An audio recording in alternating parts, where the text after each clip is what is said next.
প্রিয় প্রাক-প্রাথমিক শ্রেণীর শিক্ষার্থীরা, প্রথম পর্যায়ক্রমিক মূল্যায়নে গণিত বিষয়ে কী ধরনের প্রশ্নপত্র হতে পারে এই ভিডিওতে আলোচনা করব।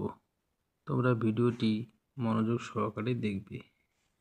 গণিত বিষয়ে তোমাদের 20 নম্বরের মধ্যে পরীক্ষা হবে, সময় থাকবে 40 মিনিট। এখানে তোমরা নাম এবং রোল নাম্বার লিখবে। প্রশ্নগুলো দেখো। 1 নম্বরে রয়েছে পরের সংখ্যা লেখো।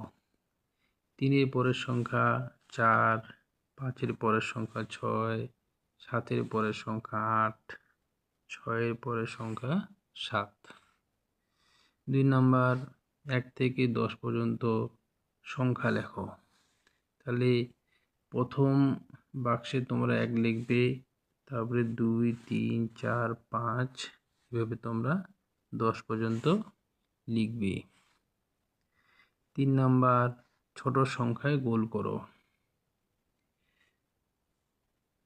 ক নাম্বারে রয়েছে 6, 2, 1, 4, তাহলে 1-এ গোল করতে হবে।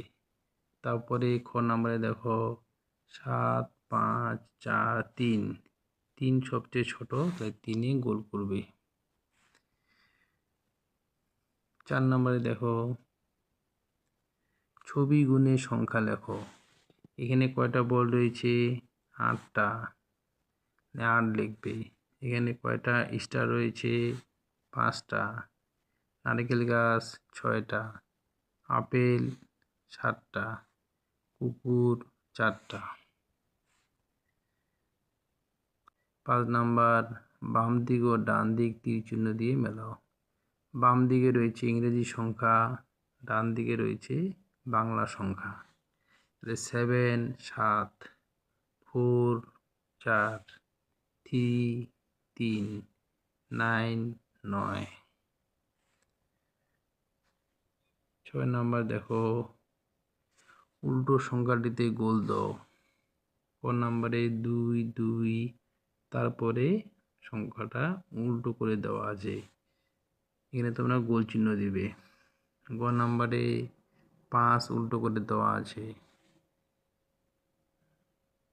খ নাম্বারে 3 উল্টো করে দেওয়া আছে।